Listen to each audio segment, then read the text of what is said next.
여러분은 상상의 힘을 이용해서 자신의 환경을 바꿀 수 있습니다. 상상이 현실을 창조한다. 이것에 왜라는 것은 없다. 이것은 지극히 당연한 만물의 법칙이기 때문입니다. 이 법칙은 어떤 법칙인지 밝힐 수는 있지만 그것이 애초에 왜 생겼는지는 그 누구도 알 수 없습니다. 안녕하세요. 터칭소울입니다. 끌어당김의 법칙의 대명사로 알려진 네빌 고다드. 그는 그의 스승인 압둘라에게 이 법칙을 배우게 되었고 실제 경험을 몇 번 하게 되면서 1930년대 끌어당김에 대한 강연을 하게 되었습니다. 그러다가 1959년부터 1260일간 일정한 내면의 경험을 갖게 됩니다. 그는 그것이 자신 안에서 또 하나의 자아가 깨어나는 아주 신비적이면서 상징적인 경험이었다고 말합니다. 이 경험을 겪은 후 1960년도와 1970년도의 강연에서는 약속을 더 강조하기 시작했습니다. 당신은 상상력을 이용해서 큰 부를 얻거나 유명해지거나 당신이 원하는 것들을 이루어낼 수 있습니다. 하지만 당신이란 존재의 진짜 목적은 이런 것이 아닙니다. 바로 약속을 성취하는 것입니다. 그가 이렇게 약속에 대한 강의를 하게 되자 세속적인 성취만을 바라는 청중들은 하나둘씩 떠나기 시작했습니다. 그들에게는 지금 당장의 현실만이 중요했기 때문입니다. 그러자 강의실을 대관해주던 사람들은 다시 예전의 강의로 돌아가라고 말합니다. 하지만 네빌 고다드는 자신의 뜻을 꺾지 않았고 자신이 지금 이곳에 살아있는 이유를 다 해내고자 하였습니다. 그는 이렇게 말했습니다. 만약 약속을 경험하지 못한 채 죽음을 겪게 된다면 자신의 과업을 가장 잘 성취할 수 있는 장소를 골라서 그곳에서 태어나고 또 죽습니다. 태어나고 죽고를 반복합니다. 그러다가 결국 당신 안에 존재하는 당신의 진짜 자아를 깨닫게 되면 더 이상은 이 죽음의 세상에 돌아오지 않게 됩니다. 이렇게 말했던 네빌 고다드는 자신이 죽기 전 강의에서 이렇게도 말했습니다. 제게 주어진 시간이 짧다는 것을 저는 압니다. 하지만 전 이 땅에서 제게 주어진 일들을 다 마쳤기 때문에 이곳을 떠나기를 열렬히 바라고 있습니다. 약속은 이미 제게서 이루어졌기 때문에 전 이 3차원의 세상으로 다시 돌아오지는 않을 것입니다. 저는 지금 이곳에서 여러분들을 알아보는 것처럼 그곳에서도 여러분들을 알아볼 것입니다. 왜냐하면 우리는 사랑이라는 무한한 끈 안에 묶여있는 한 형제이기 때문입니다. 그렇게 말했던 네빌은 67세의 나이로 이 땅의 삶을 마쳤습니다. 상상이 현실을 창조한다. 세상 사람들은 이 말을 미신적이고 허구적인 말로 받아들입니다. 하지만 잠재의식에 대해 알게 된다면 이 말이 더 이상 미신적이고 허구적인 것이 아니라는 것을 깨닫게 됩니다. 그리고 우리의 삶을 변화시키기 위해서 자연스레 잠재의식의 영역을 살펴보게 됩니다. 잠재의식은 우리의 삶에서 가장 중요한 부분입니다.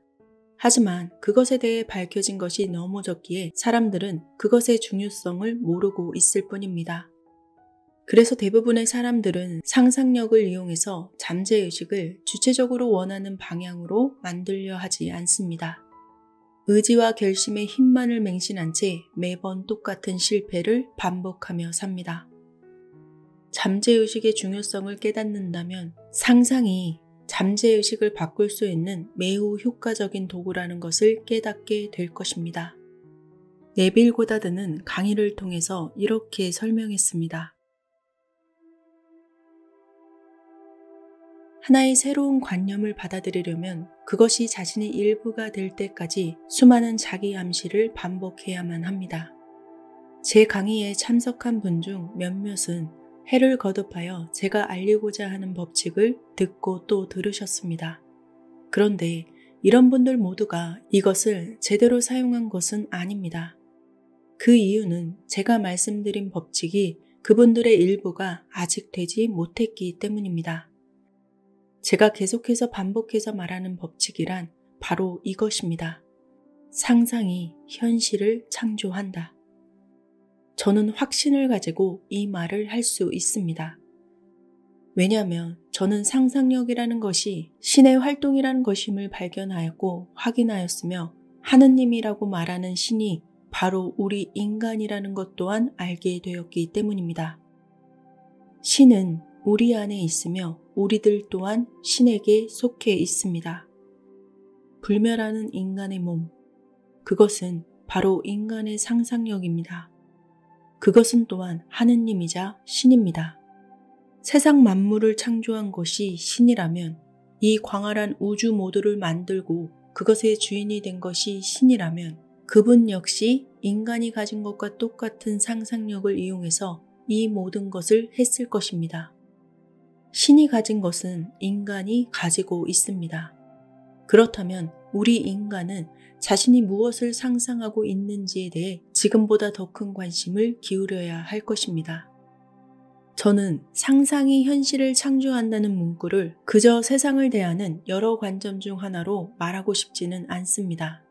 제가 상상이 현실을 창조한다는 말을 완전히 믿는다면 제가 어떤 것을 생각하고 상상하는지에 대해서 더 많은 관심을 가지고 주의를 쏟을 것입니다.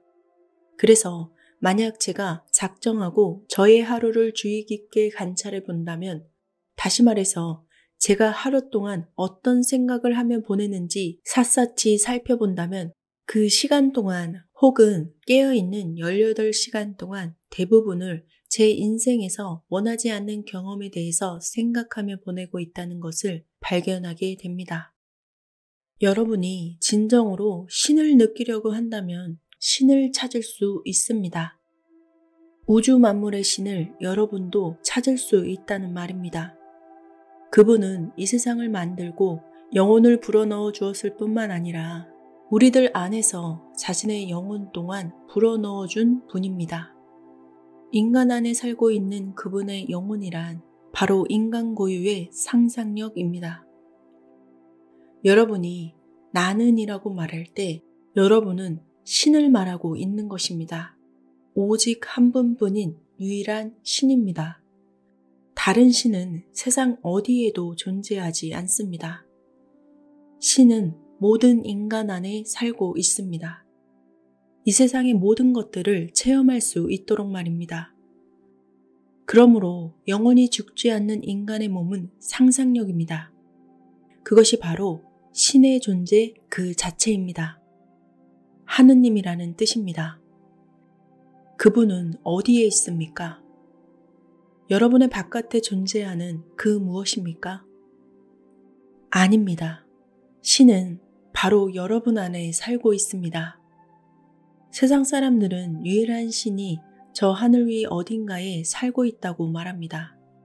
그래서 제가 방금 말했던 것처럼 신은 우리 안에 살고 있다고 말하면 세상 사람들에게는 충격일 것입니다. 사람들은 이 진리를 들으려 하지 않습니다. 돈을 좀 더 벌 수 있거나 인생살이에 도움이 된다고 말하면 그때서야 들으려 할 것입니다. 사람들은 정말로 그렇습니다. 나무를 깎고 색을 칠하고 사람의 모형을 만들고서 그것을 예술이라고 부릅니다. 자신들의 손으로 직접 무언가를 만들어내서 그것을 예술이라고 말하는 것입니다. 자신들의 손으로 만들어 놓고는 성스럽다는 나무 조각 위에 올려놓거나 접시 같은 것 위에 올려놓거나 그것도 모자라서 벽에 걸어놓고는 성호를 그으며 자신에게 복을 내려달라고 기도합니다. 세상에는 사람들이 스스로 만들고 찬양하는 조각 같은 것이 존재합니다. 그러나 이것을 기억하셔야 합니다. 무언가를 만들어내는 사람은 그들에 의해 만들어진 어떤 것보다 더 위대합니다. 전시회에 전시된 예술작품이 얼마나 멋지게 만들어진 것인지에 상관없이 그것을 만들어낸 예술가는 그 작품보다 항상 더 위대한 법입니다. 이 사실을 깨닫지 못한 채 우리는 여전히 무언가를 만들어내고 벽에 걸거나 탁자 위에 올려놓고는 찬양하기 바쁩니다. 여러분에게 이 자리에서 확신을 가지고 말씀드리고 싶습니다. 여러분의 상상력이 바로 신입니다. 상상력이 하느님입니다. 하느님을 더듬어 느끼려고 한다면 그를 찾을 수 있을 것이다. 이렇게 바울은 말하였습니다. 블레이크 또한 말했습니다. 상상력은 영혼의 감각이다. 그렇다면 어떻게 더듬어 느껴서 신을 찾을 수 있는 것일까요? 첫 번째로 기억해야 할 것은 신이 모든 것을 한다는 것입니다. 좋은 것이든 나쁜 것이든 혹은 둘 다이든 모든 것을 합니다. 그분은 여러분이 부정적인 것에 동의하거나 자만심에 빠져 있을 때에도 여러분 안에서 고요하고도 신속하게 솟아오릅니다. 왜냐하면 신은 창조의 힘이기 때문입니다. 신은 잔인하기도 하고 삶을 창조하기도 하며 삶의 상처를 내기도 하고 또한 그 상처를 치료하기도 합니다. 이 모든 것은 단 하나의 창조의 힘으로부터 가능한 것입니다. 단 하나의 힘으로부터 가능하다는 말입니다. 어떤 신은 악마같이 무섭고 어떤 신은 선하며 또 어떤 신은 사랑이 가득하고 또 어떤 신은 믿음이 가득하거나 하지 않습니다. 세상에 이처럼 다양한 신이란 존재하지 않습니다. 단 하나의 힘만이 존재할 뿐입니다. 그 힘은 바로 인간의 상상력입니다. 만약 어떤 결과가 사실이라면 여러분은 그 사실을 어떻게 느끼겠습니까? 여러분이 소망하던 그 상태가 사실이라면 이것의 느낌은 과연 어떠해야 합니까? 지금 만약 제가 원하는 사람이 되었다는 것을 담대하게 사실로 가정하고 받아들이기로 결정했다면 저는 이제부터 그 결정에 따를 것입니다. 그리고 아침, 점심, 저녁으로 제 마음과 느낌을 살피며 사실로 가정한 상태를 계속 유지하도록 노력할 것입니다. 제가 사실로 가정하고 받아들인 것과는 모순된 마음 상태나 생각이 자리 잡고 있는 것을 발견하면 그것을 무시해버립니다. 그러한 마음 상태나 생각을 한켠으로 치워둡니다. 그리고 저는 제가 받아들인 천국의 모습, 즉 제가 원하는 상태에 대한 생각에만 충실할 것입니다. 하루 중 어느 때고 저의 느낌이 제가 현실로 이루려는 그 상태와 일치하지 않는다면 그 생각과 느낌을 멈추고 제가 사실로 가정하고 받아들인 것으로 마음을 돌릴 것입니다. 이렇게 제가 원하는 상태와 일치하는 생각과 느낌을 받아들이는 행위를 고집하면 그것은 저에게 완벽한 하나의 현실이 될 것입니다. 그러면 우리는 그때 신을 발견하게 됩니다. 상상력이라는 것은 제가 마음 세상에서 하는 행동을 현실로 느끼는 것입니다. 신을 발견한다는 것은 신을 본다는 의미가 아닙니다. 여러분은 신을 보는 것이 아닙니다. 신은 형체 없는 영혼이기 때문입니다. 그러나 여러분은 여러분 안에서 일으킨 그분의 행동에 대한 결과를 만날 수 있습니다. 왜냐하면 신은 여러분이 어떤 것에 대해서 상상하기 시작할 때 움직이기 때문입니다. 여러분이 어떤 것을 선택하여 상상하든 그것이 좋은 것이든 나쁜 것이든 아니면 이것도 저것도 아닌 것이든 완전히 여러분의 자유입니다. 여러분은 단순히 선택만 하면 됩니다. 무엇이 되고 싶으십니까? 그러나 선택을 한 이후에 대부분은 또 이렇게 생각합니다. 나는 배경이 좋지 않아. 나는 그걸 하기에는 충분한 교육을 받지 못했어. 이런 것들은 선택과 전혀 상관이 없는 것들입니다. 상상력이 현실을 만들어낸다는 명제가 사실이라면 여러분에게 대학 졸업장과 같은 것이 무슨 상관이겠습니까? 상상력으로 현실을 만들기 위해 여러분이 갖추어야 하는 조건은 아무것도 없습니다. 여러분이 해야 할 일이라고는 단지 여러분이 원하는 상태 혹은 여러분이 원하는 것을 가진 상태를 뚜렷이 사실로 받아들이는 것 뿐입니다. 그것에 성공했다면 그 이후에 여러분의 소망은 스스로 그 모습을 나타낼 것이며 그때야 비로소 신을 찾게 될 것입니다. 저는 이 시간 동안 우리의 신성한 힘을 제대로 소망에 적용한다면 절대 실패하지 않는다는 것을 수도 없이 목격했습니다. 하지만 그 힘은 스스로 소망에 적용되지 않습니다. 우리 인간에게 내려진 힘이기에 우리가 그것을 작용시켜야 합니다. 우리 모두 안에는 신이 있고 그 신은 인간의 고유한 상상력입니다. 그러므로 만약 제가 나는 이미 내가 원하는 그 모습이다 라는 것을 담대하게 사실로 받아들인다면 그것은 곧 신이 이 명제를 사실로 받아들이는 것과 같습니다. 그렇다면 오늘 밤 어떻게 신에게로 시선을 돌릴 수 있을까요?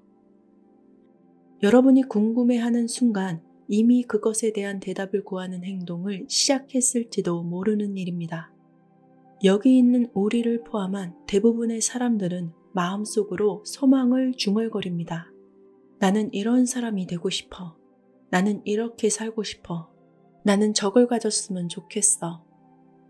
그러한 중얼거림은 황금 법칙의 영역 안으로 들어와서 적용을 받게 됩니다. 이렇게 상상력을 사용하는 것은 내 세상에 위협을 가하는 것도 아니며 누군가를 해하려고 사용하는 것도 아닙니다. 게다가 이것은 다른 사람의 것을 빼앗는 상상도 아닙니다.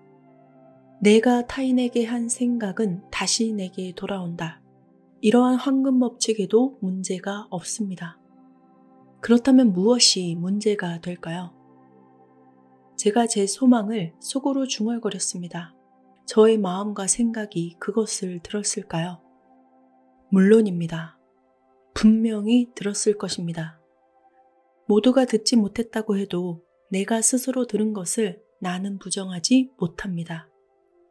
또 내가 들었다면 그리고 나와 신이 하나라면 내 안에 살고 있는 신에게 감사합니다 라고 말하지 못할 이유가 있겠습니까?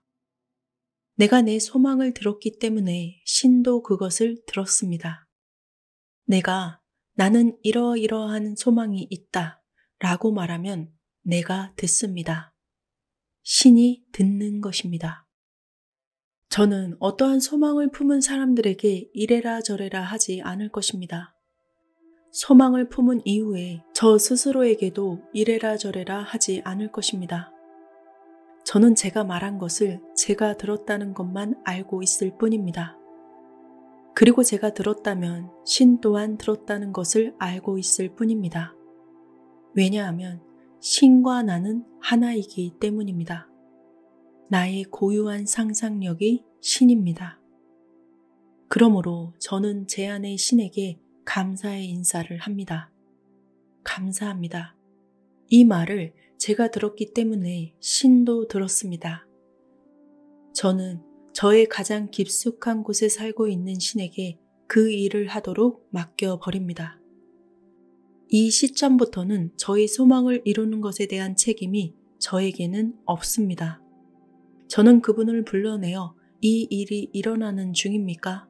라고 묻지도 않습니다. 나와 내 안의 신에게 편지를 쓰거나 전화를 하여 자, 말씀 좀 들어보십시오. 어떻게 되어가고 있습니까? 라고 닥달하지도 않습니다. 소망은 더 이상 제가 관여할 일이 아니기 때문입니다. 나에게 말하고 나의 상상력을 나와 신을 대신하여 즐겁게 기꺼이 사용하였습니다. 저는 저의 소망을 위해서 제가 해야 할 일을 이미 끝마쳤습니다. 저는 이것을 하기 위해 일부러 교회를 가거나 세상이 만들어 놓은 신성한 장소에 가서 앉아 있지 않습니다. 제가 서 있는 곳이 어디든지 그곳이 신성한 장소가 됩니다. 신이 이미 제 안에 살고 있고 유일한 신을 모시고 있는 이곳보다 더 신성한 곳이 어디에 있겠습니까? 제가 만약 신이 저의 고유한 상상력이라는 것을 확실하게 알고 있다면 제가 어디에 있든 그곳보다 더 신성한 장소를 어떻게 찾을 수 있겠습니까? 내가 있는 이곳보다 더 신성한 장소는 없습니다. 이제 저는 구했습니다. 제가 그 구함을 들었고 들음과 동시에 구함의 의미를 알고 있는 지혜의 총합인 그리고 결과적으로 그 구한 것을 밖으로 드러내는 제 아내 신에게 감사했습니다. 우리 밖에 있는 이 보이는 세상 전부가 그리고 객관적인 것처럼 보이는 모든 현실이 단지 우리의 상상력이 만들어낸 결과일 뿐이라는 것을 아셔야 합니다. 겉으로 드러난 세상을 부정하려고 애쓰는 것 또한 상상력일 뿐입니다. 이 세상에는 여러분이 실제라고 부를 수 있는 것 중에 상상력으로부터 비롯되지 않은 것이 단 하나도 없습니다. 신은 영혼과 같은 존재이기 때문에 눈으로 볼 수는 없습니다. 눈으로 볼 수 없다고 해서 실체가 아니라는 뜻은 아닙니다. 신의 영혼은 인간이라는 형태 안에서 존재하며 상상력이라는 실체로 나타납니다. 상상력은 실체입니다. 상상력은 현실입니다. 상상력은 신성한 형태입니다. 그러므로 영원히 죽지 않는 인간의 몸이란 다름 아닌 인간의 상상력을 말합니다. 그것이 신이라는 존재 그 자체이기도 합니다. 이것 외에 다른 어떤 신도 세상에 존재하지 않습니다. 내 안에서 모든 것이 스스로 펼쳐집니다. 그리고 내가 하는 상상력에 대해서 사람들이 무엇이라 말하든 혹은 그들이 믿든 믿지 못하든 저는 그것을 경험합니다. 상상력의 법칙을 사람들이 받아들이든 받아들이지 못하든 상관하지 않습니다. 여러분 밖에 있는 어떤 조각품 같은 것을 놓고 그것이 여러분조차도 알지 못하는 신을 대신한다고 생각하고 있습니다. 여러분은 알지 못하지 않습니다. 여러분은 신을 알고 있습니다. 여러분의 내면에서 신을 찾을 수 있습니다. 그저 여러분의 소망을 말씀하십시오. 그 소망이 제가 황금법칙이라고 부르는 조건을 만족하면 여러분은 이제 소망을 펼쳐내는 길 위에 서 있는 것이 됩니다. 여러분 안에는 어떤 존재가 살고 있다는 것을 기억하시기 바랍니다. 여러분의 존재의 반석이 되는 존재입니다. 소망을 펼쳐내는 것의 핵심은 상상력과 그것을 유지할 수 있는 믿음입니다. 신은 바로 여러분의 훌륭하고 멋진 상상력입니다. 상상하십시오. 그저 여러분의 일상에 매진하면서 현실처럼 상상해 보시기 바랍니다. 그 결과가 여러분에게 현실로 나타나게 될 것입니다. 아직 여러분에게 익숙한 것이 아니므로 매일 밤 반복하여 연습하는 것이 필요합니다.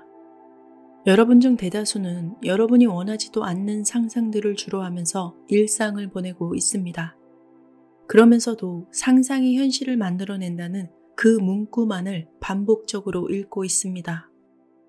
프로이트가 이런 말을 하였습니다. 당신의 텃밭이 보이는가? 참깨는 참깨가 되었고 옥수수는 옥수수가 되었다. 침묵과 짙은 어둠은 그것을 알고 있다. 사람의 운명 또한 이와 같다. 사람들은 자신들이 심어놓은 씨앗의 열매를 수확하는 것을 거부합니다. 그들 자신이 이러한 씨앗을 심었을 것이라고는 생각하지도 못한 채 거부합니다. 다시 한번 여러분에게 말씀드리겠습니다. 여러분의 놀라운 상상력이 바로 신입니다. 신이라는 것은 인간의 창조의 힘을 가리키는 것이며 그 창조의 힘은 바로 인간 고유의 놀라운 상상력입니다. 오늘 저는 여러분에게 이 말을 하고 싶습니다. 신을 더듬어 느껴보아라. 그리하면 그분을 찾게 될 것이다. 이 말을 깊게 새기시기 바랍니다. 네빌 고다드는 이렇게 강연을 통해서 우리의 상상력이야말로 신이라고 말하였습니다. 여러분은 어떤 현실을 만나고 싶으신가요? 원하지 않는 생각이 올라오면 그 생각을 멈추셔야 합니다. 여러분의 상상력에는 원하는 것이 있어야 합니다. 그 상상이 무엇이든 그것을 현실로 끌어오려면 아침, 점심, 저녁을 가리지 않고 그 상상에 집중해야 합니다. 이러한 것에는 많은 노력이 필요할 것입니다. 하지만 이러한 것이 굉장히 중요한 씨앗이 된다는 것을 명심하시기 바랍니다. 잠들기 전에 여러분의 상상은 더 중요합니다. 그것은 일상에서보다 더 깊고 빠르게 내면에 자리 잡기 때문입니다. 오늘 여러분은 어떤 상상을 하실 건가요? 매일 밤 주무시기 전에 반드시 내 상상이 내 현실로 나타날 것이라는 것을 기억하시기 바랍니다. 이 영상을 듣는 여러분은 듣는 것에서 끝나는 것이 아닌 꼭 실천하는 사람이 되시기 바랍니다. 화가 나고 가슴이 답답한 느낌, 행복해서 하늘을 날 것만 같은 느낌, 떨리고 초조하고 불안한 느낌, 편안하고 만족스러운 느낌. 여러분은 지금 어떤 느낌과 함께 일상을 보내고 계신가요? 내게 일어난 일들이 우연처럼 보이겠지만 그것들은 내 느낌이 끌어당긴 것이다. 지금 느끼고 있는 그 느낌을 계속 유지하면 그 느낌은 그에 맞는 상황을 불러온다. 인간에게 자유의지가 있다는 것은 무언가를 상상하고 느낄 수 있는 힘과 어떤 생각을 마음에 품을 것인지를 고를 수 있다는 것을 말한다. 인간은 그 자유를 통해서 창조될 사건과 사물, 모든 것들을 통제한다. 여러분은 어떤 인생길을 걷고 계신가요? 네빌 고다드가 부활이라는 책을 통해서 전하고 있는 내용을 일부 담아보았습니다. 창조가 이루어지는 과정은 창조의 자궁을 뜻하는 깊은 잠재의식 안에 숨겨져 있습니다. 잠재의식은 이성을 초월해 있고 논리적 추론과도 동떨어져 있습니다.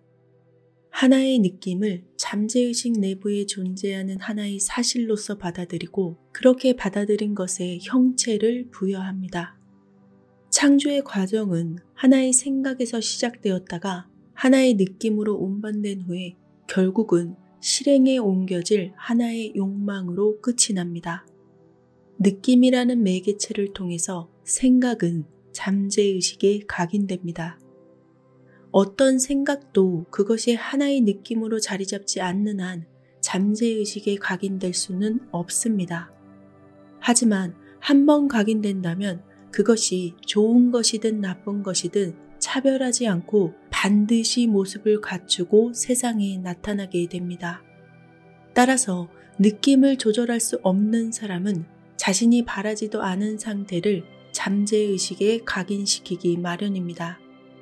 느낌을 조절한다는 것은 여러분의 느낌을 억제하거나 억누르는 것이 아닙니다. 여러분이 행복할 수 있도록 도움이 되는 느낌만을 상상하고 품을 수 있도록 자아를 훈련하는 것을 말합니다. 충만하고 행복한 삶을 만들기 위해서는 느낌을 조절하는 것이 가장 절실합니다. 원하지도 않는 느낌을 마음속에 품지 말고 어떤 잘못된 모습이나 형태에 대해서도 동조하지 마십시오. 그리고 여러분이나 다른 이들에게 있는 불완전함에 대해서 곰곰이 생각하지도 마십시오. 그렇게 한다면 여러분은 여러분의 잠재의식에 이런 한계들을 각인시키고 있는 것입니다. 여러분에게 일어나길 원하지 않은 것은 여러분뿐만 아니라 다른 이들에게도 이루어진다고 느끼지 마십시오. 이것이 충만하고 행복한 삶을 다루는 법칙의 전부입니다. 이외의 것들은 이것에 대한 부연 설명밖에 안 됩니다. 모든 느낌은 잠재의식에 각인됩니다. 이것과 반대되는 성질을 갖추고 있는 보다 강한 느낌으로 상쇄되지 않는다면 그것은 반드시 모습을 드러냅니다. 두 가지 느낌 중에서 보다 우세한 것이 현현되어 나타납니다. 나는 이미 건강하다고 느끼고 있는 것은 내가 건강하게 될 것이라는 느낌보다 강합니다. 어떻게 될 것이라고 느끼는 것은 현재는 그렇지 못하다는 것을 고백하는 것과 같습니다. 나는 지금 뭐뭐이다 라고 느끼는 것은 나는 지금 뭐뭐이지 않다 라고 느끼는 것보다 훨씬 더 강합니다. 여러분이 현재 시제로 상황이 어떻다고 느낀다면 여러분이 미래 시제로 어떻게 될 것이라고 느끼는 것을 항상 이기게 됩니다. 그래서 원하는 것을 현실 속으로 가져오기 위해서는 아직 현재는 아니다 라고 말하는 상태보다는 현재 이미 그렇게 되어 있는 상태라고 느껴야만 합니다. 느낌은 물질이 생겨나기 전에 존재하며 모든 현현이 자리 잡고 있는 기반이 됩니다. 여러분이 느낌과 눈에 보이는 세상 사이에는 깨지지 않는 연결고리가 있습니다. 그렇기 때문에 여러분의 감정과 느낌에 주의하셔야 합니다. 여러분의 몸은 하나의 감정 여과기입니다. 여러분이 가지고 있는 지배적인 감정의 명백한 증거들을 실어 나르고 있습니다. 특히 억눌린 감정은 모든 병의 원인이 됩니다. 소리를 내는 등의 어떤 식으로든 감정을 표출하지 못하고 잘못된 감정을 깊게 느낀다면 몸과 환경 모두에 병이 시작됩니다. 여러분이 목표로 삼는 것에서 좌절과 절망을 느낀다면 그런 느낌이 곧 병으로 번져나가기 시작할 것입니다. 그렇기 때문에 후회와 실패의 느낌을 마음속에 품지 마십시오. 현실의 모습을 드러내고 싶은 상태만을 느낌으로 간직하시는 겁니다. 여러분이 구하고자 하는 상태의 세계를 느끼는 것, 그리고 그 확신 속에서 살고 행동하는 것, 그것이 기적을 향해 뻗어 있는 길이 됩니다. 외부 세상에서 하나의 변화가 찾아오기 위해서는 느낌의 변화가 먼저 찾아와야 합니다. 느낌 하나가 변화하면 운명 하나가 변화됩니다. 모든 창조는 잠재의식 영역 안에서 일어납니다. 여러분이 반드시 습득해야 할 점은 잠재의식의 움직임을 주의 깊게 조절하는 것입니다. 다시 말하자면 여러분의 생각과 느낌을 조절해야 한다는 말입니다. 우연하게 어떤 일이 생기거나 갑작스러운 사고를 당한다면 그 문제들 안에 어떤 책임질 일이 있는 것도 아니고 우리의 행운과 불행을 만들어내는 창조주에게 책임이 있는 것도 아닙니다. 잠재의식에 각인된 인상들은 여러분을 둘러싼 환경을 만듭니다. 잠재의식은 어떤 인상을 받아들일지를 선택할 수 없습니다. 개성을 초월해 있고 그 무엇도 차별하지 않습니다. 잠재의식은 여러분이 갖고 있는 느낌이 진리냐 아니냐에 관심을 두지 않습니다. 여러분이 현실로 느낀 것을 사실로 받아들일 뿐입니다. 느낌이란 것은 사실이라고 선언한 것을 잠재의식이 동의하는 것을 말합니다. 잠재의식이 갖고 있는 이런 특성 때문에 인간에게는 불가능이 존재하지 않습니다. 우리의 마음이 사실로 품을 수 있고 느낄 수 있는 것은 그것이 무엇이라도 잠재의식은 형체를 부여할 수 있고 반드시 그렇게 될 것이기 때문입니다. 느낌은 여러분이 세상이 창조되는 형태를 말합니다. 그리고 하나의 느낌의 변화는 하나의 형태의 변화를 가져옵니다. 잠재의식은 그 안에 각인된 인상을 외부로 현현하는 것에 결코 실패하지 않습니다. 잠재의식에 어떤 인상이 각인된다면 잠재의식은 그것을 표현할 방법을 찾기 시작합니다. 그것에 각인된 여러분의 느낌을 사실로 받아들여서 외적인 세상, 즉 객관적인 세상에 그 느낌과 정확히 닮은 형상을 즉각적으로 생산하기 시작합니다. 잠재의식은 자신이 받아들인 믿음을 바꾸지 않습니다.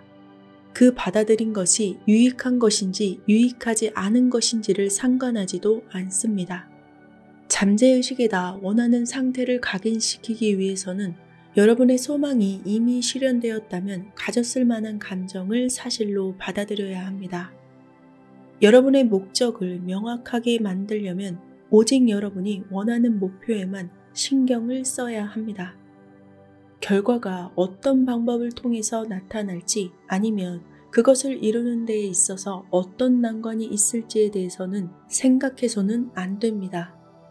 만약 어려움이나 장애 또는 소망이 이루어지는 데에 시간이 걸릴 것인지에 대해 생각한다면 잠재의식은 여러분이 요청한 어려움과 장애물의 느낌을 사실로 받아들여서 그것들을 외부 세상에 내보낼 것입니다. 잠재의식은 창조의 자궁입니다. 느낌이라는 매개체를 통해서 잠재의식은 생각을 받아들입니다. 잠재의식은 받아들인 생각을 결코 변화시키지 못합니다. 그것은 그대로 형체를 부여합니다. 받아들인 느낌대로 그것의 형상을 바깥에 그려냅니다. 만약 여러분이 어떤 상황이 희망이 없다거나 불가능하다고 느낀다면 느낌 그대로 실패의 결과를 잠재의식에 각인시키고 있는 것입니다. 여러분이 어떤 느낌을 가졌기 때문에 나는 세상이 이렇다 라기보다는 세상이 이렇기 때문에 나는 이런 느낌을 가졌다 라고 변명하는 편이 훨씬 더 쉽습니다. 하지만 바깥은 단지 안쪽을 비추는 거울입니다. 이것은 불멸의 진리입니다. 어떤 것도 외부에서 주어지는 것은 없습니다. 모든 것들은 안쪽에서, 즉 잠재의식으로부터 주어집니다. 여러분의 의식 안에 존재하지도 않는 것을 여러분이 볼 수는 없습니다. 여러분이 지금 보고 있는 세상의 세세한 부분까지도 여러분의 의식이 바깥으로 그려져 나온 것뿐입니다. 각인된 인상들의 변화가 생기면 외부 세상도 변화가 찾아온다는 뜻입니다. 여러분이 사실로 느낀 것을 잠재의식이 받아들이게 되며 잠재의식에 각인된 인상이 원인이 되어서 바깥으로 결과가 나타나는 것이 창조입니다. 그렇기 때문에 창조의 대상을 결정하는 것은 바로 여러분의 느낌입니다. 여러분은 여러분이 원하는 존재가 이미 되었습니다. 여러분 자신을 그 모습이라고 믿지 못하는 것이 여러분의 소망을 거부하고 있는 유일한 이유입니다. 우리는 우리가 원하는 것을 찾아내는 것이 아니라 우리 존재로 인식하고 있는 것만을 찾아내기 때문입니다. 여러분이 이미 원하는 모습이 되었다고 느끼지 못하고 바깥에서 구하고 있다면 헛된 수고를 하고 있는 것입니다.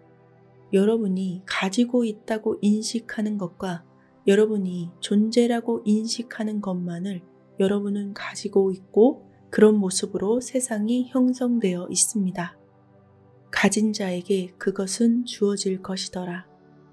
감각이 전해주는 증거들을 거부하고 그것을 소망이 성취된 느낌으로 채우는 것은 여러분이 소망을 실현시키는 길이 됩니다.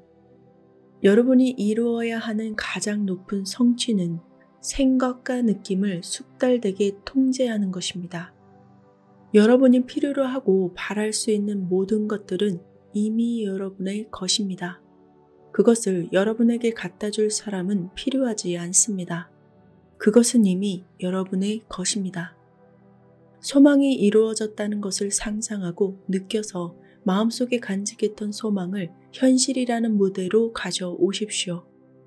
결과에 서 있게 되면 소망이 이루어지지 않을 수 있다는 가능성들에 대해서도 완전히 무관심해질 것입니다. 미리 내가 결과에 서 있는 것이 수단들을 결과로 향하게 할 것입니다. 마치 한 편의 연극에서 중간의 과정들은 어떻게 이루어졌는지는 모르지만 행복하고 좋은 결말을 미리 본 것과 같은 것입니다. 어쨌든 그 연극이 형편없이 이야기가 전제되었다고 하더라도 연극의 결말을 봤고 그 결말은 완벽하고 행복했다는 것을 이미 알고 있는 것입니다. 그것을 알고 있는 상태에서 고요함과 확고함을 유지합니다. 안락한 의자나 침대에서 편안하게 긴장을 풉니다.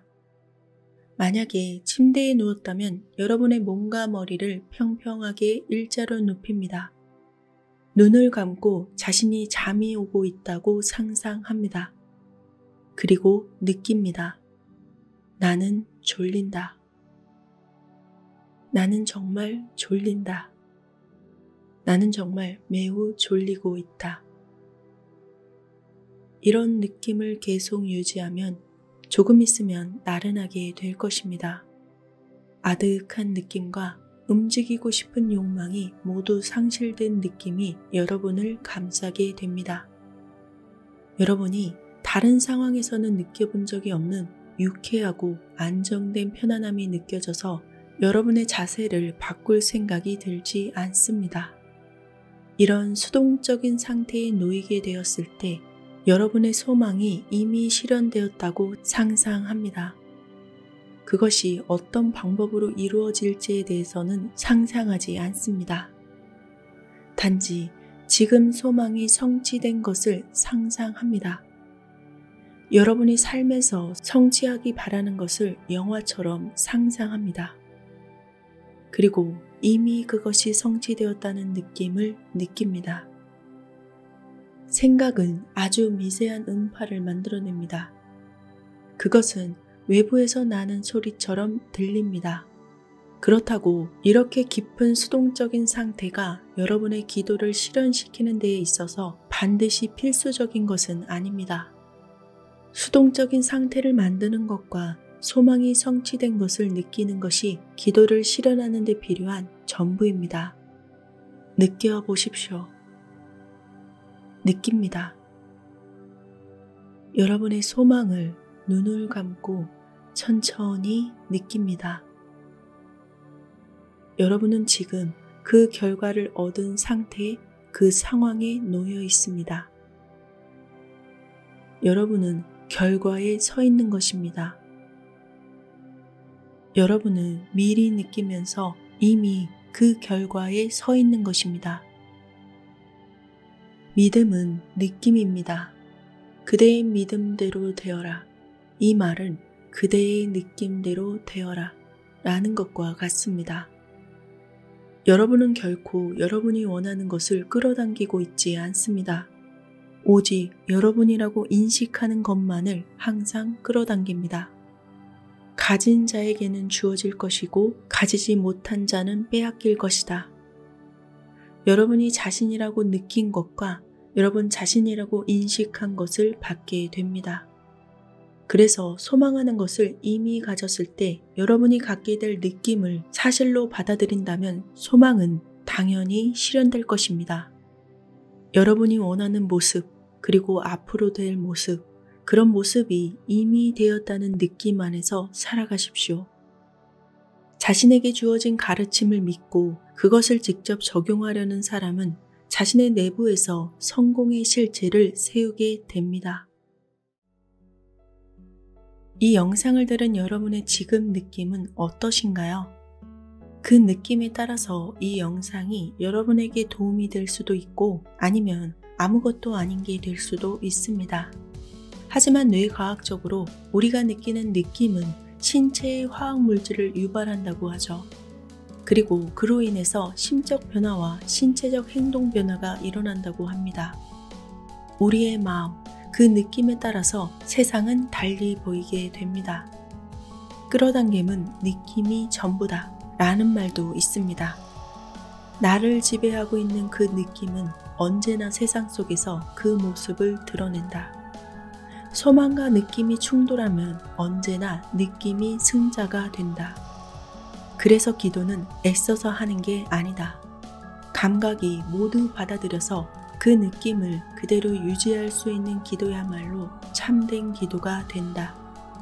이제 여러분이 어떤 상황이나 사건, 사물과 사람들을 바라볼 때 어떤 느낌을 느끼고 계신지를 인식해 보시기 바랍니다. 그 인식된 느낌을 여러분에게 이로운 것으로 바꾸려고 계속 알아차려 보면 여러분이 살고 있는 이 세상은 자연스럽게 바뀌게 될 것입니다. 그대는 마음을 다스리는 일에 그대가 주인이며 군주임을 알아야 한다. 그대가 스스로 그것을 일으키지 않는 한 그대의 몸과 영혼 전체에는 그 어떤 불씨도 일어나지 않을 것이다. 더 이상 밖으로 보여지는 모습에 신경 쓰지 마라. 현실이 실패나 어려움을 보여줄 때는 밝고 희망적인 것을 생각하라. 현실이 슬픔을 증언하고 있을 때는 기쁨을 상상하라. 가난을 보여주고 있을 때는 풍요로움을 상상하라. 아무리 약해도 나는 강하다 라고 말하라. 이상은 언제나 그대가 생각하는 현실로 구현되기 위해 기다리고 있다. 그대는 그대가 원하는 현실을 그대의 마음에서 먼저 인정해야 한다. 여러분의 현실은 어떠신가요? 1년 전 혹은 5년 전에 꿈꿨던 삶을 그대로 살아가고 계신가요? 아니면 이전이나 지금이나 변함없이 불만투성인 삶을 살아가고 계실까요? 왜 이렇게 나는 되는 게 없지? 라는 말을 입에 달고 사시지는 않으실까요? 대체 뭐가 문제야? 라는 생각이 드신다면 복잡한 생각을 잠시 내려놓고 한 번쯤 깊이 생각하면서 주의 깊게 들어봐 주시길 바랍니다. 자신이 간절히 바라는 꿈을 위해 신에게 바쳐야 할 재물은 단 하나. 구하고자 하는 것이 이미 이루어졌다고 인정하는 것이다. 우리의 꿈이 이루어진 세상을 만들기 위해 신은 매일매일의 삶에서 믿음의 어린 양을 필요로 한다. 하느님이라고 말하는 신은 인간의 의식이다. 구하고자 하는 것이 이미 이루어졌다고 인정하지 않으면서 스스로 신인 의식에게 우리 이상을 제물로 바치지 않는다면 그 어떤 이상도 형체를 입을 수 없을 것이다. 랍비인 압둘라의 제자였던 네빌 고다드는 오랜 기간 동안 많은 사람들에게 깊은 영감을 주고 도움을 주었다고 알려져 있습니다. 그는 세상을 떠나기 전부터 나는 약속을 지켰기에 다시 이 세상에 돌아오지는 않을 것이다 라고 말했다고 하는데요. 원하는 행복한 삶을 살게 도와주고 서로를 사랑할 수 있도록 전파한 그의 노력이 바로 그 약속이 아니었을까 합니다. 내가 원하는 곳에 나를 데려가라. 이 책에서 네빌 고다드는 이렇게 전하고 있습니다. 우리가 사는 인생에는 규칙이 있습니다. 이 규칙을 바꿀 수도 없고 규칙을 어겨서도 안 됩니다. 인생이라는 게임은 보편적이며 영원히 변하지 않은 규칙의 틀 안에서 진행됩니다. 인생이라는 게임은 마음의 운동장에서 진행됩니다. 게임을 할 때 우리는 먼저 게임의 목표와 목적이 무엇인가를 묻고 다음으로 게임의 규칙은 어떻게 되는가를 묻습니다. 우리의 인생 게임에서 주요 목표는 인식을 높이는 것, 즉 보다 크고 중요한 의미를 가진 것들을 인식하는 것입니다. 그리고 두 번째 목표는 목표를 이루는 것, 말하자면 우리의 소망을 실현하는 것입니다. 규칙은 소망을 실현하기 위해서 가야 할 방향을 가리킬 뿐입니다. 소망 그 자체는 개인이 결정해야 할 몫입니다. 인생 게임의 규칙은 간단합니다. 하지만 그 규칙들을 지혜롭게 사용하려면 평생의 연습이 필요합니다. 그가 마음에서 생각하는 대로 그렇게 되더라. 그 규칙 가운데 하나입니다. 우리는 대체로 생각이란 것이 어떤 제약이나 규칙에 구애받지 않는 완전히 자유로운 것이라고 믿습니다. 하지만 그것은 사실이 아닙니다. 생각은 제한된 영역에서 일정한 경로와 패턴을 가지고 자신만의 절차에 따라 움직입니다. 생각은 우리 자신의 내면의 대화 안에서 정해진 길을 따른다. 따라서 우리가 마음과 말을 지혜롭게 사용한다면 목표를 실현할 수 있습니다. 우리는 대부분 우리 내면에 진행되는 마음의 활동을 인지하지 못합니다. 하지만 인생 게임을 성공적으로 진행하려면 마음이 어떻게 움직이는지 알아야 합니다. 그래야 내면의 대화 형태로 진행되는 마음의 활동이 외부 현상들을 만들어내기 때문입니다. 내면의 대화는 우리 내면의 삶을 만드는 동시에 외부의 삶도 만듭니다. 내면의 대화가 외부로 나타나는 이유는 인생이라는 운동장에서 우리의 위치가 어디쯤인지 알려주기 위해서입니다. 인생 게임에는 경기 상대가 없습니다. 오직 목표만 있을 뿐입니다. 저는 한 성공한 자선사업가와 이 주제에 대해서 이야기 나눈 적이 있습니다. 그는 자신의 이야기를 들려주었습니다. 저는 14살 때 학교 운동장에서 난생 처음 인생 목표라는 것에 대해 알게 되었습니다. 저는 달리기를 아주 잘했고 아주 잘 나갔더랬습니다. 그날 경기가 하나 더 남아 있었는데 상대가 이기기 아주 힘든 친구였습니다. 나는 그 선수를 이기기로 마음먹고 사실상 이겼습니다. 하지만 제가 그 친구를 신경 쓰는 동안 경쟁 상대 후보에도 없었던 다른 친구가 우승을 하고 말았습니다. 그 일로 저는 제 인생 전반에 걸친 중요한 교훈을 얻었습니다. 사람들이 제게 성공의 비결이 무엇이냐고 물으면 저는 돈을 버는 것을 목표로 하지 않았기 때문이라고 대답합니다. 제 목표는 돈을 지혜롭고 생산적으로 사용하는 것입니다. 이 사업가의 내면의 대화는 이미 돈을 가지고 있다는 전제를 바탕으로 합니다. 그래서 오직 그 돈을 어떻게 사용할 것인지를 끊임없이 묻습니다. 반면에 돈을 얻기 위해서 고민하는 사람의 내면의 대화는 자신이 돈이 없다는 사실만을 입증하고 있을 뿐입니다. 말이 갖는 힘을 알지 못하는 사람은 목표를 달성하는 길에 장애물을 만듭니다. 그런 사람들은 목표 자체를 바라보기보다 경쟁 상대만을 바라봅니다. 강력한 내면의 말로 우리 삶의 모습과 환경을 창조해야 합니다.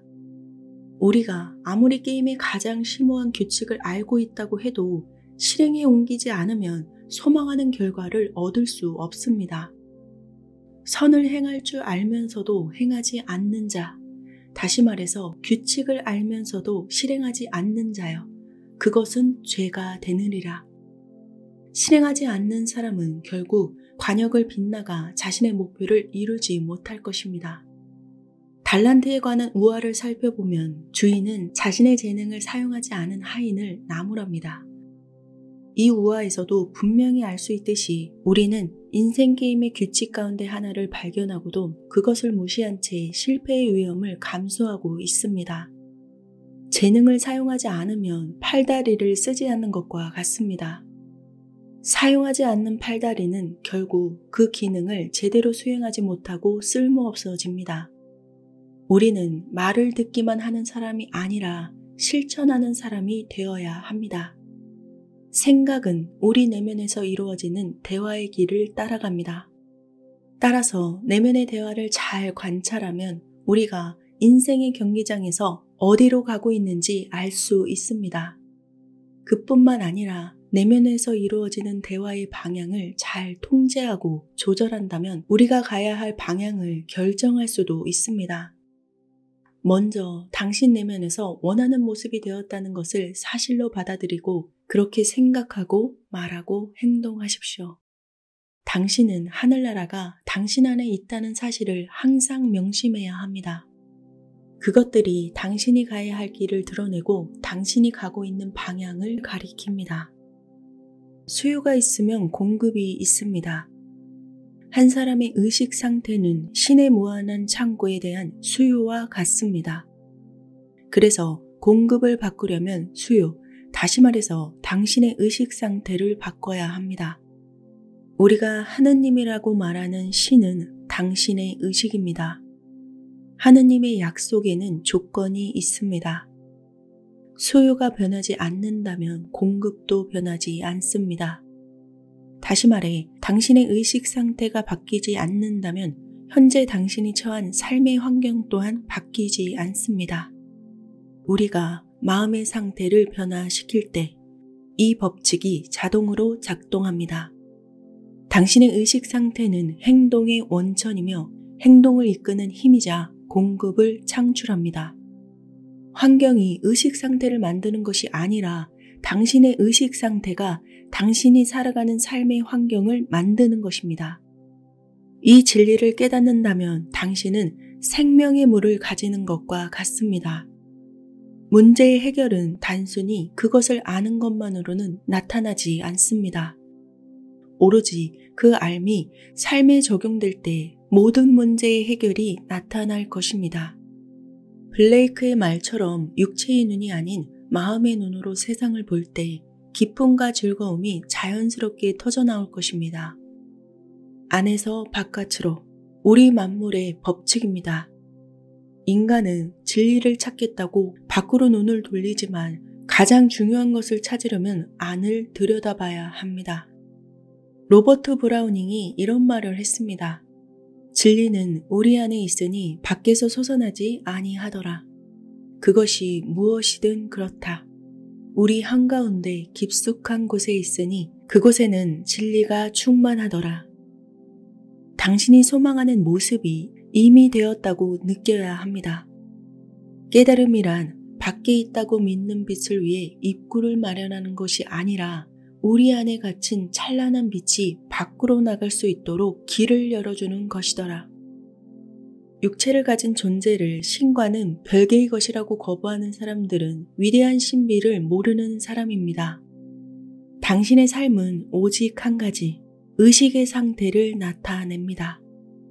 모든 것은 당신 의식에 달려 있습니다. 상상력이라는 매개체를 통해서 하나의 의식 상태를 사실로 받아들이면 그 상태는 스스로 형체의 옷을 입기 시작합니다. 뱀의 피부가 단단히 굳어가듯 당신의 의식 상태 역시 단단한 형체를 갖추게 됩니다. 하지만 한 상태에서 다른 상태로 이동해서는 안 됩니다. 눈에 보이지 않는 상태가 모습을 갖추고 세상의 모습을 드러낼 때까지 인내심을 가지고 기다려야 합니다. 인내가 필요합니다. 오래된 것을 버리고 새로운 것을 받아들이는데 한 번 성공하고 나면 그 이후로는 인내가 수월해질 것입니다. 우리가 의식하고 있는 것들은 우리가 의식하지 못하는 것에서 만들어집니다. 모든 창조물은 인간의 깊은 곳에 잠들어 있습니다. 인간의 잠재의식에 잠들어 있는 창조물을 사실로 받아들일 때 창조물이 객관적인 실체로 깨어납니다. 우리가 잠이라고 부르는 그 공백 상태에서도 잠들지 않고 깨어있는 의식이 있습니다. 우리 몸이 잠들어 있는 사이 잠들지 않는 존재는 무한의 보물창고에서 잠재의식이 사실로 받아들인 것을 꺼내 밖으로 내보냅니다. 기도는 이 무한의 보물창고를 여는 열쇠입니다. 기도는 감각이 거부하는 것을 믿는 기술이며 대부분 잠재의식을 다룹니다. 기도는 잠재의식이 사실로 받아들인 것을 수정하거나 완전히 바꿀 수 있습니다. 그렇게 믿음이 바뀌면 세상에 구현되는 모습도 바뀝니다. 우리의 잠재의식이 사실로 받아들인 것은 우리의 행동에 영향을 줄 뿐만 아니라 우리의 삶의 방식을 바꿉니다. 잠재의식만이 우리의 형상대로 우리와 닮은 사람, 세상에 드러난 객관적인 형체를 만들자 라고 말할 수 있습니다. 우리의 의식은 관찰하고 경험하고 교육받은 것을 토대로 판단합니다. 따라서 의식은 오감과 귀납적 사고가 부인하는 것은 받아들이지 못합니다.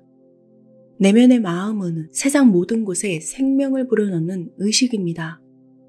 그리고 그 의식은 생명을 주는 영입니다. 모든 존재 안에는 단 하나의 영이 존재하는데 그것이 바로 내면의 마음입니다. 깨어지지 않는 온전한 내면의 마음은 모든 창조물을 관통해 흐릅니다. 생각과 느낌이 믿음과 결합하여 내면의 마음에 변화를 일으키고 임무를 부여합니다. 그러면 내면의 마음은 주어진 임무를 충실히 수행합니다. 의식적인 마음은 생각을 만들어냅니다. 그러면 내면의 마음은 의식적인 마음이 만들어낸 생각들을 논리적으로 펼쳐서 결론에 이르게 합니다. 만약 내면의 마음이 이 추론의 과정에 제한을 받지 않는다면 세상에 구현된 인간의 행동에 대해서 책임질 필요가 없을 것입니다. 인간은 느낌을 통해서 생각을 잠재의식에 전달합니다. 잠재의식은 주어진 존재를 그대로 받아들입니다. 주어진 존재가 진실인지 거짓인지에는 관심이 없습니다. 하지만 주어진 존재를 사실로 받아들이고 존재와 일치하는 결과를 만들어낼 뿐입니다. 잠재의식은 텔레파시를 통해서 생각을 마음에서 마음으로 전달합니다. 당신이 표현을 하지 않아도 다른 사람에 대해 어떤 확신을 가지고 있다면 그 확신은 상대방이 알아채거나 동의하지 않아도 그에게 전달됩니다. 그리고 그의 잠재의식이 당신의 확신을 사실로 받아들인다면 그들의 행동은 영향을 받게 됩니다. 당신이 보고 싶은 것을 상상하고 그 상상이 사실이라고 계속 믿어야 합니다. 그러면 당신이 상상하는 대로 형체가 만들어질 것입니다. 모든 것들은 상상의 힘으로 만들어집니다. 상상력 없이는 아무것도 시작되지 않습니다. 내면의 마음은 암시에 의해서 완벽하게 통제됩니다. 인간의 마음이 어느 정도 잠재의식 상태에 있을 때, 다시 말해서 객관적인 감각이 차단되거나 정지되어 있을 때가 암시를 건넬 수 있는 가장 좋은 때입니다. 이러한 상태를 통제된 공상이라고 부를 수 있습니다. 이 상태에서 인간의 마음은 수동적인 상태에 놓이게 되고 그 어떤 것도 흡수할 수 있게 됩니다. 그것이 바로 집중입니다.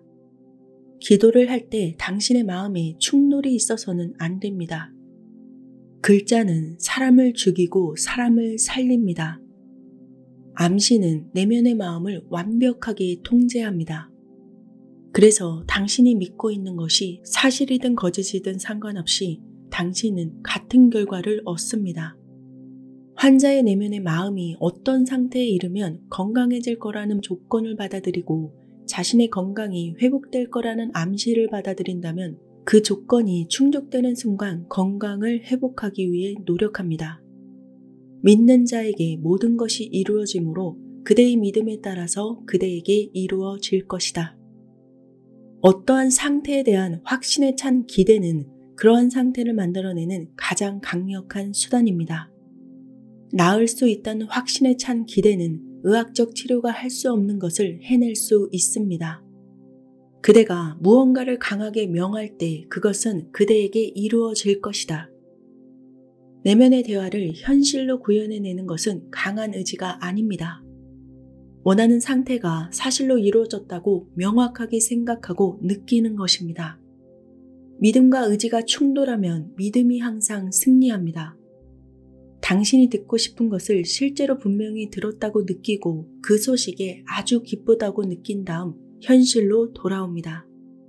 당신이 내면에서 나누었던 대화는 당신이 소망하는 것을 일깨워서 반드시 현실로 나타날 것입니다. 만약 네가 믿는다면 모든 것이 가능할 것이다. 내가 너에게 말하노니 무엇을 구하든 네가 기도할 때 이미 받았다고 믿어라. 그러면 네가 그것을 받을 것이다. 결과를 받아들이면 결과를 이루는 데 필요한 수단은 자동으로 따라옵니다. 그 어떤 지혜로운 생각도 결과를 받아들였을 때 발생하는 것만큼 효과적인 방법을 찾을 수 없습니다. 상상력은 모든 생각이 형체를 갖게 되는 시작점입니다. 믿음은 생각의 형체를 입히는 실체입니다. 상상력은 의식의 깊은 곳에 숨어 있거나 잠들어 있는 것들을 깨워서 형체를 부여합니다. 하느님이라고 말하는 신은 우리가 가진 미덕이 아니라 우리의 진정한 자아, 다시 말해서 우리의 상상력입니다. 하느님의 상상력과 인간의 상상력은 하나입니다. 같은 힘을 가졌지만 창조의 면에서는 크게 다릅니다. 이해를 돕기 위해서 광물을 예로 들어 보겠습니다. 다이아몬드는 세상에서 가장 단단한 광물이고 연필심에 사용되는 흑연은 가장 무른 광물 중 하나입니다. 두 광물 모두 순수하게 탄소로만 이루어져 있습니다. 그런데 탄소의 두 가지 형태인 다이아몬드와 흑연의 성질이 크게 다른 이유는 탄소 원자의 배열이 다르기 때문이라고 알려져 있습니다. 하지만 두 광물의 차이가 탄소 원자의 배열이 다르기 때문이든 아니든 두 광물이 하나의 물질, 즉 탄소로만 이루어졌다는데 모두가 동의합니다. 삶의 목적은 소망을 창조적으로 실현하는 것입니다. 소망이 없는 인간은 끊임없이 문제가 발생하고 그 문제를 해결해 나아가는 이 세상에서 행복하게 살 수가 없습니다.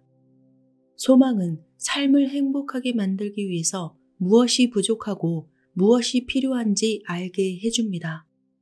소망은 언제나 눈에 보이는 개인적인 이득을 생각합니다. 기대하는 이득이 크면 클수록 소망은 더 강렬해집니다.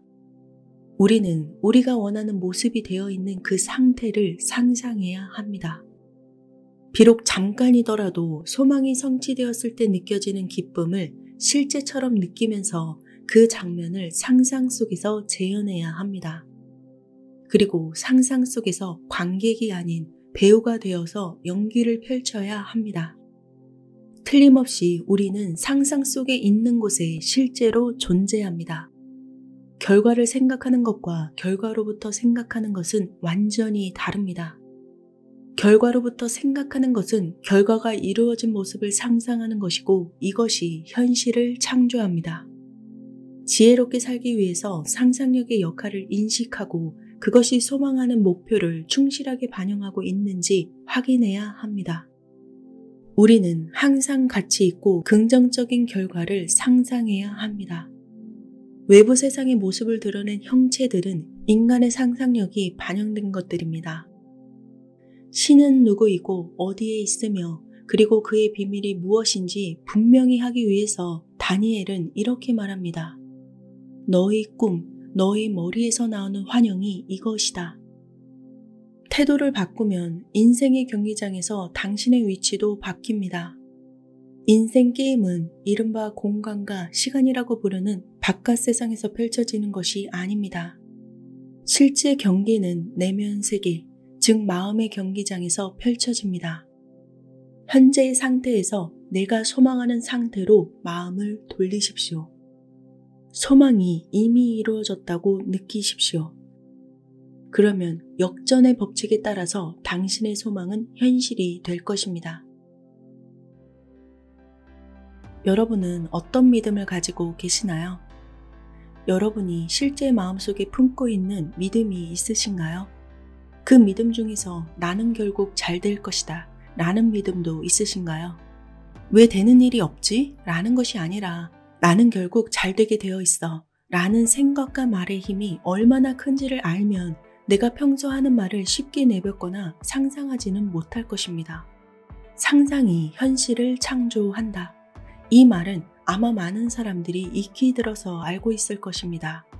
하지만 이미 알면서도 감정에 휩쓸려서 쓸모없는 상상에 내 에너지를 소비하기도 합니다.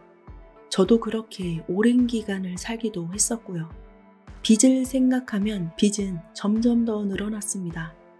정말로 힘든 시간을 보냈지만 무엇을 말하고 무엇을 상상할지를 바꾸면 삶이 완전히 바뀐다는 사실을 몸소 체험하며 살았습니다. 지금 생각하면 예전에 내가 어떻게 그런 집에서 그렇게 돈이 없이 살았지? 라는 생각이 듭니다. 한때 저는 반지하에 살면서 여름이 되면 장마철 내내 곰팡이를 닦아내는 게 하루 일과 중 꼭 해야 할 일이었으니까요. 정말로 제가 가진 모든 문제의 해답은 밖에서 구할 수가 없었습니다. 밖에서는 오히려 문제거리만 점점 더 들고 왔죠. 인간은 곧 상상력이다. 하느님이라고 말하는 신은 인간이고 우리 안에 존재한다. 인간의 상상력, 인간의 의식이 신이고 하느님이다. 신이나 하느님을 믿지 않는다고 해도 상관없습니다. 어떤 종교든 어떤 영적 스승이든 똑같이 말합니다. 모든 해답은 내 안에 있다.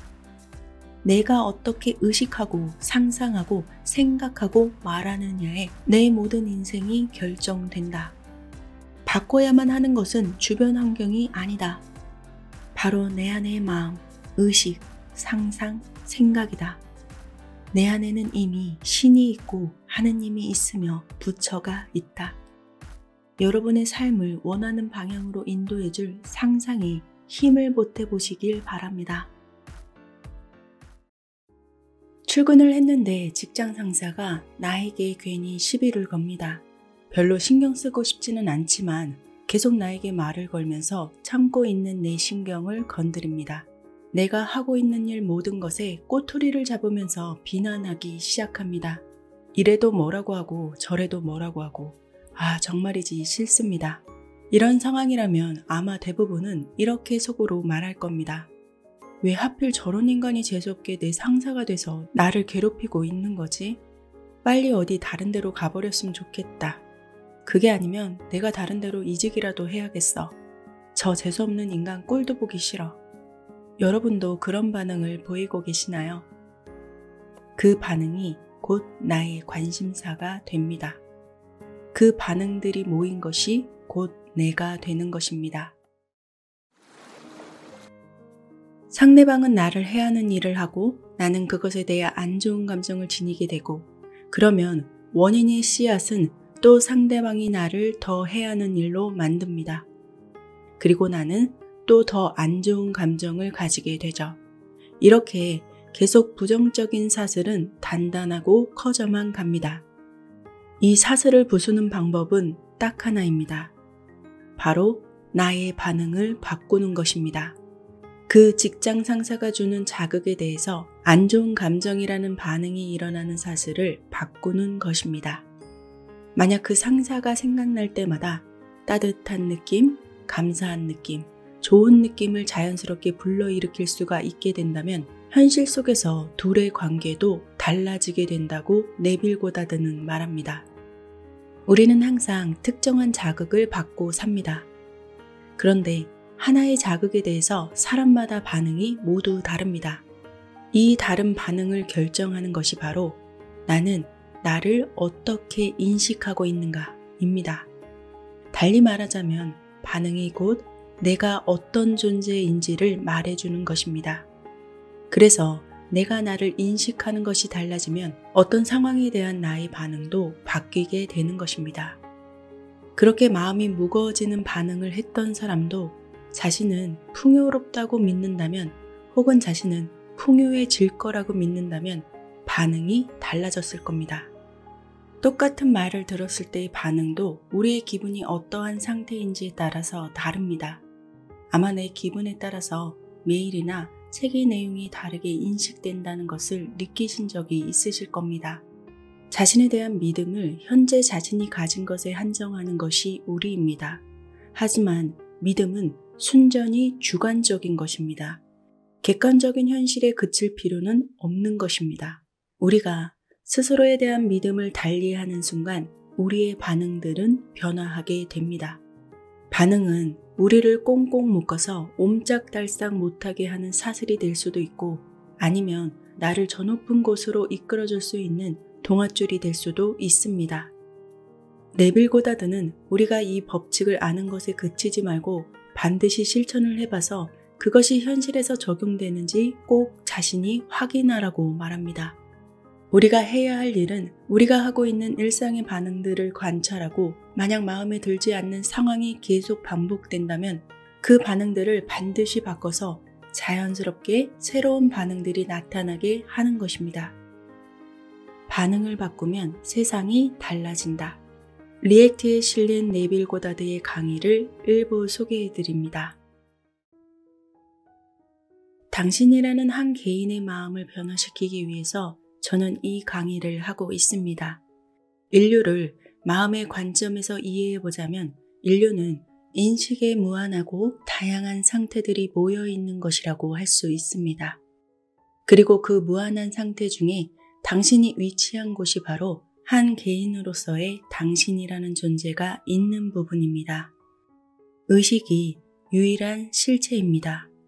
그래서 의식 안에서 자신이라고 인식하는 것에 따라 삶의 환경들이 결정됩니다. 세상에는 오직 하나의 실체만 있습니다. 성서에서는 그것을 의식이라고 정의합니다. 그리고 과학자들은 에너지라고 부릅니다. 우리는 세상의 다양한 형태들을 보면서 수많은 물질이 존재한다고 생각합니다. 하지만 우리 눈에 다양한 형태로 보이는 그것들은 모두 하나의 동일한 기본 실체가 배열만을 달리한 것입니다.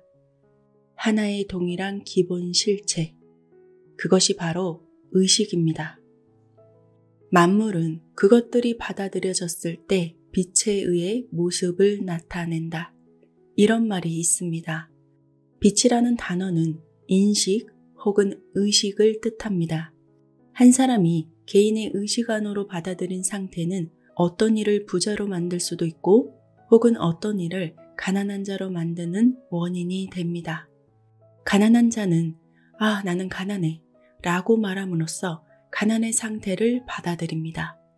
마찬가지로 부자인 사람은 나는 부유해, 부유해지고 있어 라고 말함으로써 부를 받아들입니다. 한 개인으로서 당신이 당신이라고 외치는 것은 그것이 좋든 나쁘든 옳든 옳지 않든 당신의 세상에서 반드시 모습을 나타내게 되어 있습니다. 왜냐하면 그 상태를 주장함으로써 당신은 그것의 생명을 인정했기 때문입니다. 오직 하나의 원인이 있습니다. 그것은 의식입니다. 당신의 의식은 당신이 머물고 있는 상태를 비춰주고 그대로 보여주는 중심부입니다. 당신이 머물고 있는 상태는 당신이 믿고 있는 것, 사실이라고 동의하는 것으로 이루어져 있습니다. 그래서 여러분의 세상이 변하기를 원한다면 그 세상을 변화시키기 전에 먼저 사실로 받아들이고 동의하고자 하는 것이 무엇인지 결정해야만 합니다. 여러분은 자신 스스로를 어떻게 정의하고 있는지 궁금할 겁니다. 그렇다면 우선 여러분이 하나의 사건에 어떻게 자동적으로 반응하는지를 있는 그대로 관찰해야 합니다. 사건에 대한 반응이 여러분이 어떤 상태이냐를 규정하고 있기 때문입니다. 그러면 지금 앉아있는 의자에서 일어설 필요도 없이 여러분의 존재가 머무는 곳, 즉 여러분 자신의 상태를 바꿈으로써 세상을 새롭게 만들 수 있습니다. 삶에 대한 여러분의 반응을 있는 그대로 관찰함으로써 이 일을 할 수 있다는 말입니다. 누구나 다 가능합니다. 현재 여러분의 삶이나 환경들이 마음에 들지 않는다면 그 원인을 인정해야 합니다. 여러분을 둘러싼 환경들은 여러분이 인식하고 있는 것이 단단한 현실로 나타난 것뿐입니다. 따라서 의식이 바뀌면 여러분이 세상 역시 바뀔 것입니다. 만일 외부의 어떤 것에 여러분이 어떠한 반응을 하고 있다면 여러분은 그 특정한 인식 상태에 묶여 있다는 것을 뜻합니다. 그것에 더 이상 반응하지 않을 때 그 묶고 있던 속박의 끈은 자동적으로 끊어집니다. 사랑스럽지 못한 것을 더 이상 인식하지 마십시오. 그런 사랑스럽지 못한 생각들은 여러분을 정신적 진흙탕 속에 던져 놓을 것입니다. 이제 자신 스스로를 아름다움 그리고 사랑으로 여기십시오. 그러면 여러분은 존재의 끝없는 정상까지 올라갈 것이고 그것에 맞춰서 여러분의 삶의 환경들도 자연스럽게 바뀌게 될 것입니다. 여러분이 인식하고 있는 상태는 자석처럼 여러분의 삶을 끌어당깁니다. 전자들이 어지럽게 흩어져 있을 때의 강철은 자성이 없습니다. 하지만 전자들이 한 방향을 향하게 되면 자성을 띠게 됩니다. 자성을 띠는 데에 새로운 무언가가 더해진 것도 아니고 자성을 사라지게 하는 데에 무언가를 뺀 것도 아닙니다. 이와 같은 원리가 여러분에게도 적용되고 있습니다. 그저 생각들을 새롭게 배열하고 한 방향만을 향하게 한다면, 그래서 여러분의 생각이 성취된 소망을 향하게 될 때 여러분의 세상은 바뀌게 되는 것입니다. 삶에서 자신이 어떻게 반응하고 있는지를 살펴보셔야 합니다. 그것을 관찰한 결과 여러분의 마음 구조가 예전과는 달라져 있다면 외부 세상 또한 따라서 변하고 있을 것입니다. 사랑스럽지 못하고 용납할 수 없다고 느껴진다면 그것에 대해서 더 이상 반응하지 않는 것을 반드시 배워야 합니다. 이것을 통해서 여러분은 내면에 있는 생명의 근원을 깨우는 중입니다. 그렇게 그 내면의 존재를 발견한 날, 이제껏 비난해왔던 상대방의 혐오스러운 특징들이 실은 여러분 안에 있었다는 것을 깨닫게 될 것입니다. 이제 여러분은 용서의 비밀을 알게 된 것입니다. 여러분이 여러분 자신을 용서할 때 타인들도 용서하게 된다는 용서의 비밀을 알게 되신 겁니다. 단지 특정한 어떤 것만이 빛에 의해서 모습을 나타내는 것이 아닙니다. 이 세상의 모든 것은 빛으로 인해서 모습을 나타내고 있습니다. 따라서 형체를 취하고 있는 것 모두는 빛입니다. 하나의 생각에 동의를 하는 순간 그것은 외부로 모습을 나타냅니다. 무언가를 인식하지도 않고 그것이 나타내는 것에 동의하지도 않았는데 세상이 태어나는 것은 단 하나도 없습니다. 우주는 자체적인 동기를 가지고 있지 않습니다. 오히려 인간의 마음 구조를 나타내고자 하는 필요에 따라서 움직일 뿐입니다. 이 강의는 당신의 빛을 깨닫게 하기 위함이고 그 시작은 자아 관찰입니다. 자기 연민이나 비난이라는 진흙탕 속에 사는 것에 숨겨진 애착이 있었다면 그 감정은 여러분의 세상으로 고스란히 표출될 것입니다. 하지만 여러분의 마음 구조를 새롭게 하여서 조화와 사랑이라는 천국의 느낌 속에서 산다면 여러분의 세상은 반드시 바뀔 것입니다. 자신을 있는 그대로 관찰하는 데에 5분만이라도 할애해 본다면 자신이 얼마나 기만적인지 알게 되어서 충격을 받을지도 모릅니다. 하지만 어떠한 충격에도 인식의 빛이 당신 안을 비추게 할 것입니다. 생명은 계속해서 커져만 가는 빛입니다. 그 빛이 들어옴에 따라서 자신이 진정으로 누구인지 차츰 더 알게 될 것입니다. 우리가 살면서 삶에서 일어나는 일들에는 오직 한 가지 원인만이 있을 뿐입니다. 여러분의 의식을 관찰하는 것이 여러분에게 일어나는 일의 원인을 밝히는 유일한 길입니다. 유일한 실체는 인식입니다. 이것은 유일한 원인입니다. 여러분이 현재 인식하고 있는 것을 곧바로 바꾸십시오. 삶에서 여러분이 어떻게 반응하는지를 관찰한다면 여러분은 자신을 발견할 수 있습니다. 여러분이 받아들인 것 모두는 여러분의 의식에 의해서 세상에 비춰질 것이고 그렇게 현현된 모든 것이 여러분의 의식입니다. 그렇기 때문에 과거에 하던 대로 똑같이 반응한다면 같은 일이 항상 똑같이 반복된다는 것을 명심하시기 바랍니다. 더 이상 진흙탕 속에서 세상을 걸으면서 그 어두운 곳에서 아둥바둥 사는 것을 그만두십시오. 여러분의 영혼은 여러분이 동의한 것들로만 이루어져 있습니다. 여러분의 영혼을 어떤 다른 상태에 놓으면 여러분의 영혼이 완전히 달라진 더 높은 곳에 있는 것을 보게 될 것입니다. 비판하거나 반응하지 말고 있는 그대로를 관찰하십시오. 판단하려고 한다면 자동적으로 여러분이 행한 반응을 정당화하려고 하면서 관찰하려는 대상과 여러분이 하나로 묶이게 될 것입니다. 모든 것은 다 개인에 대한 것입니다. 집단 구원이나 집단 안전과 같은 단어는 개개인의 개별적인 구원과 안전으로 바꾸어야 합니다. 두 발로 서 있는 것을 배우십시오. 그 어떤 단체에도 기대지 마시기 바랍니다.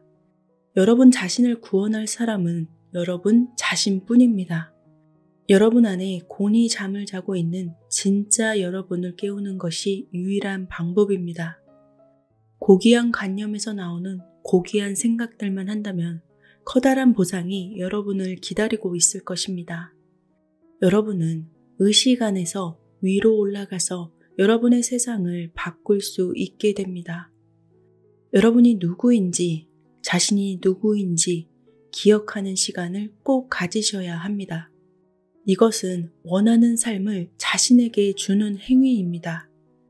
타인의 행운을 절대 부러워하지 마십시오. 그저 그 행운을 가진 여러분을 마음속에서 그리고 또 그리면 될 뿐입니다. 저는 이렇게 말하고 싶습니다. 그대의 마음을 새롭게 하여 변화하라. 여러분이 지닌 관념에서 생각들이 흘러나오는 것이기 때문에 여러분의 관념들을 변화시키는 것을 통해서 이 말을 실천할 수 있습니다. 여러분이 개인적으로 지닌 의식의 상태가 여러분의 존재가 머물고 있는 곳이고 삶에서 마주치는 사건들 모두를 끌어당기고 있습니다. 여러분이 어떻게 반응하는지가 여러분이 어떤 사람인지 어떤 사람이 될 것인지가 결정되게 됩니다. 따라서 여러분이 바깥 세상에서 어떤 변화를 원한다면 먼저 여러분의 존재의 내부에서 변화가 이루어져야 한다는 사실을 명심하시기 바랍니다. 여러분은 어떠한 상황을 만났을 때 자동적으로 나오는 자신의 반응을 살피신 적이 있으신가요? 대체로 아침에 주어지는 상황에 대한 자신들의 반응에 따라서 하루의 기분이 결정되곤 합니다. 아침에 집안일로 기분 나쁘게 출근을 했다면 회사에서 일하는 내내에도 짜증이 납니다. 회사에서 안 좋은 일을 겪었다면 또 집에 와서도 화풀이를 하게 됩니다. 상황이 나를 힘들게 하고 있다고 말하지만 실제적으로는 그 상황에 대한 내 반응에 의해서 내가 무너지기도 하고 기분 좋아지기도 하는 것입니다. 그 반응들이 쌓여서 현실의 내가 된다고 내빌은 말하는 것입니다. 그 상황에 대한 내 반응만 바꿔도 현실은 얼마든지 원하는 대로 살 수 있다. 저도 그 말에 동의합니다. 여러분을 원하는 삶으로 인도하는 힘, 그리고 원하는 만큼의 부를 누리고 성공할 수 있는 힘, 그 힘은 언제나 딱 한 곳, 여러분의 의식에 의한 반응에 따라 만들어집니다. 이제 나도 모르게 하고 있는 반응을 바꿔서 원하는 인생을 살아보는 여러분이 되보시기 바랍니다. 감사합니다.